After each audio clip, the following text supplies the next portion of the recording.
She said two things that lead me to you, Papilo. She spoke about AI being a tool, and she also spoke about conspiracy theories and COVID-19, and everybody thought it was a conspiracy and all of that. And I'm just thinking, how can AI, this tool that is AI, how can it be used for art for advocacy? So basically that's advocacy. So art for advocacy, how can we use AI as a tool?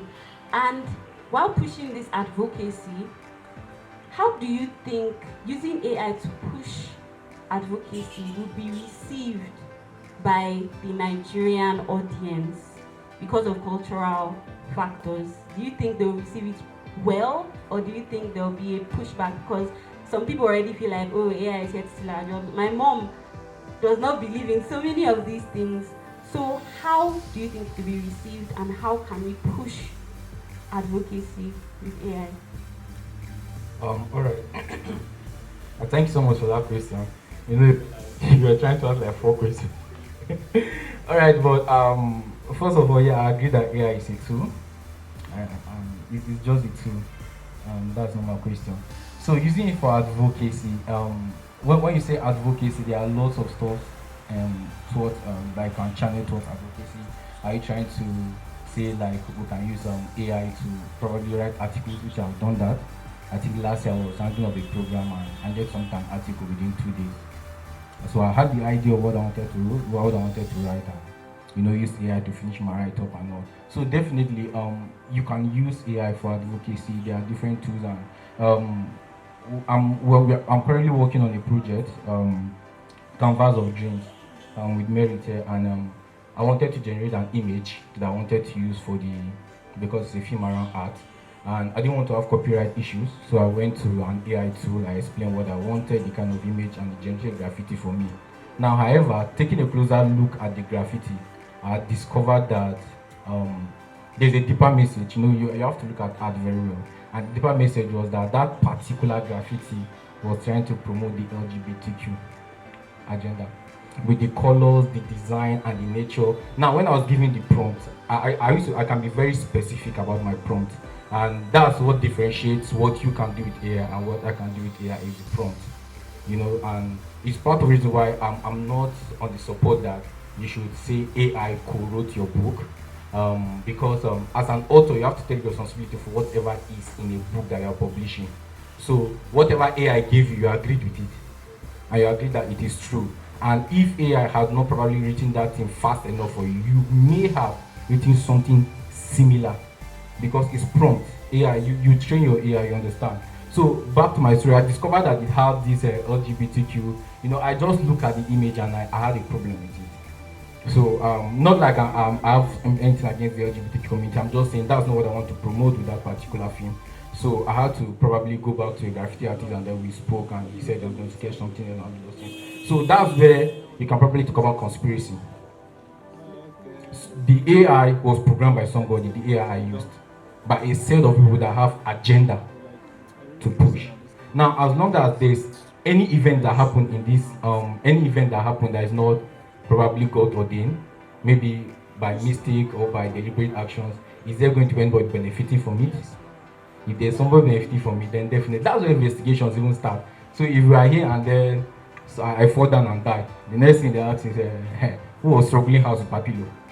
And then those who become suspects and all of those things. So there's always the ideas, there's always the notion of there's a conspiracy behind everything and all of those things, and even the whole AI and all. I'm trying to touch so many areas, so sticking back to the question. So using AI for advocacy, it means that advocacy is quite different, like globally. So we have main issues, and even the issues vary. And that was what I was trying to explain to somebody about how what I think Nigerian youth missed during the last election is that the southern youths assumed that the problem they are facing there is the same problem the youths have. So they just automatically feel if they're angry in the south, the youth in the north should be angry. No. Nigeria is a very, very peculiar place, and every demographic is quite different. the way you operate businesses in Lagos is different from how you operate the same business in Kano and other states, and it will say in Onisha. You understand? It's very, very different. So you have to understand the language of the people that you want to communicate to. And that's why you as an advocate, you understand the issue and then you understand what the problem is, tied down to the particular community that you want to do your advocacy to. So using your AI tools, you don't just get generic information and work with it. So for example, if you give a prompt to ChatGPT and say, you probably say, how can I challenge government, and it says go on a protest, and you know in Nigeria, you know that it's dangerous going for a protest now. So you just have to probably tell it, at this point I can't go on protest. Can we think of something? So it's you prompting. So it's AI is there for you, but you can't just walk blindly with it, especially in advocacy space.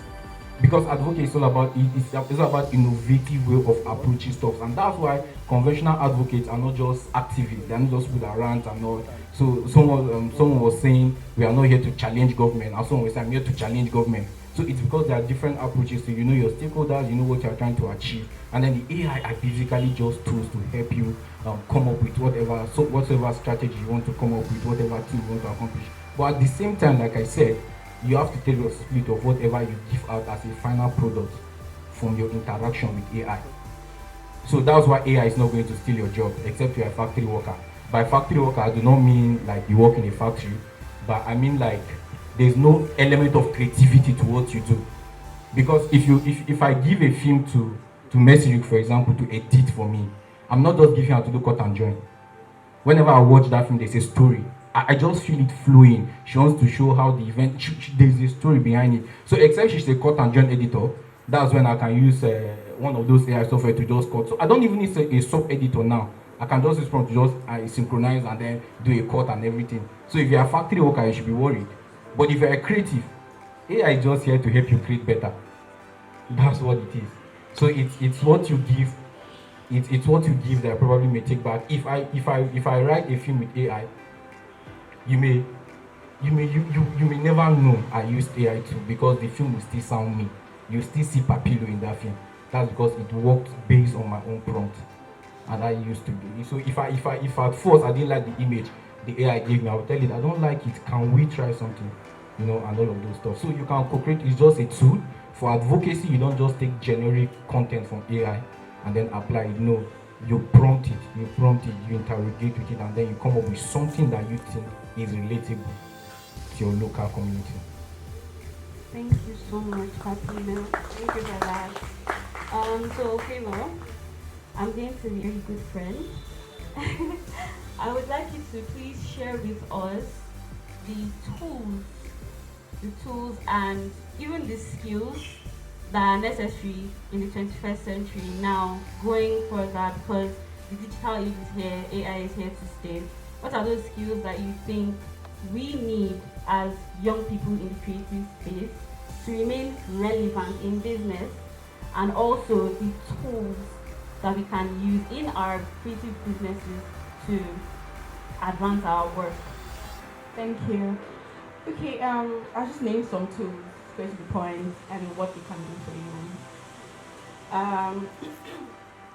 We have the very popular one, ChatGPT, for writing prompts and prompting to write things for you, copies, basically scripts and all of that. I personally am obsessed, or it's half bit obsessed with Quillbot AI and Grammarly. Quillbot AI is a paraphrasing AI tool. It helps you paraphrase words, and it can prevent you from plagiarism. A lot of students use this. I'm a student as well, so I use this a lot. Grammarly to for writing business copies and all of that. So Grammarly, Quillbot, ChatGPT for writing. For videos, you can use Syntentia. You can produce videos in less than 5 minutes. And another beautiful thing about Syntentia is it can help you write scripts too. And then it has this human thing. It looks very real. I'm sure you know it. Okay, so it looks real. Like in less than 5 minutes, you can produce a commercial video, like an ad for your business. You can also use Levity. Levity is for email marketing. the beautiful thing about Levity is it can help you. So instead of, you know how you use other things like MailChimp and all, and then you have to go back to go start tracking, okay, this is how, with Levity, everything is already sorted.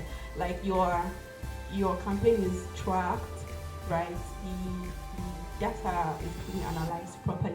You can see who bounced what and everything. Like everything is just properly done for you. Another one you can use, especially if you're starting a business and you don't want to like rack your brain a lot, right? I mean, you will still rack your brain, but if you need help, I suggest using Validator AI.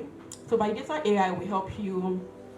It will help you okay, so you tell Validator AI, this is my idea, right? I want to start out this business, this is that. So they help you bring out ideas for you, and then it also tests that idea for you. Okay, this is what's going on right now, this idea, I think this is how it should be. So it helps you.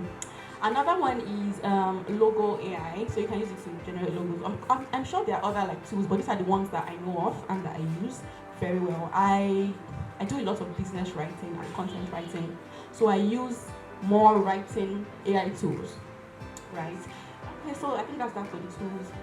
The other question you asked was skills, so soft skills. So as I was saying earlier, AI is not like AI is, you can co-create with AI. You bring the intuition, you bring the creativity.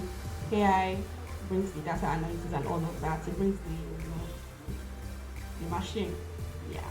So okay. So first of all, I'd like to say you need a lot of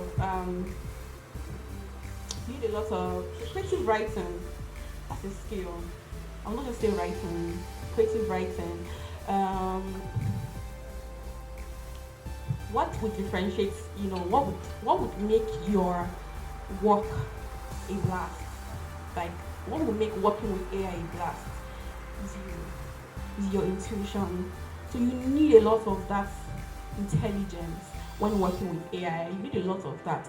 So I'll say creativity. Still creativity. So creativity, writing.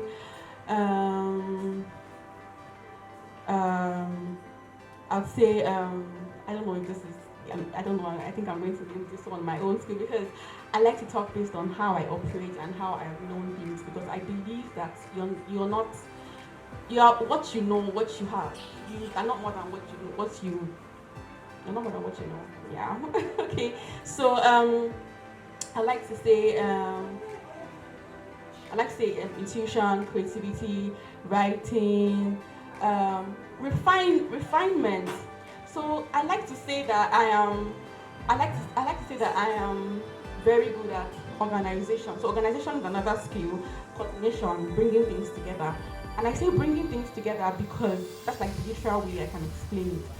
It's like AI is doing your prompted AI, yes, and then he's giving you this whole information and everything. So what you do with that thing, like, a skill. Putting things together, coordination is a skill.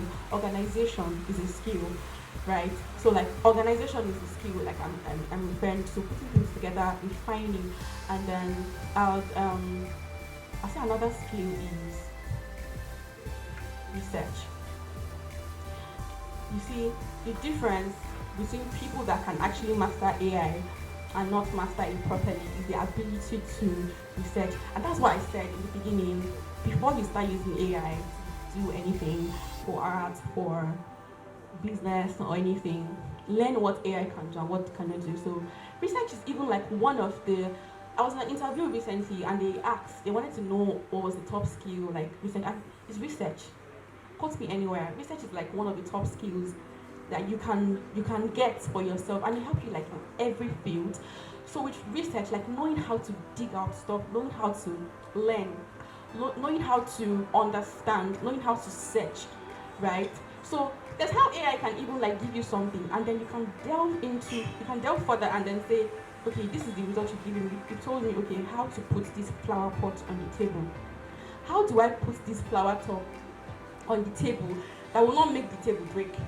That kind of thing. Like, people who are good researchers are deep, right? I mean, everything still boils down to human intelligence and everything. And AI is just like a simulation of human intelligence. But then, not to digress, research.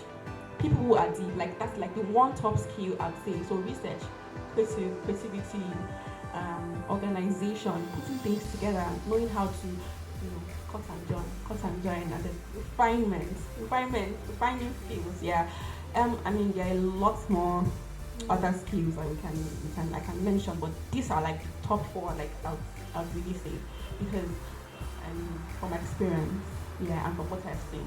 Thank you. Thank you. Thank you so much for that. And I hope everybody took note of the tools she mentioned and the skills so that you can use them in your creative businesses. I'm going to go to Messi. Sorry, I'm like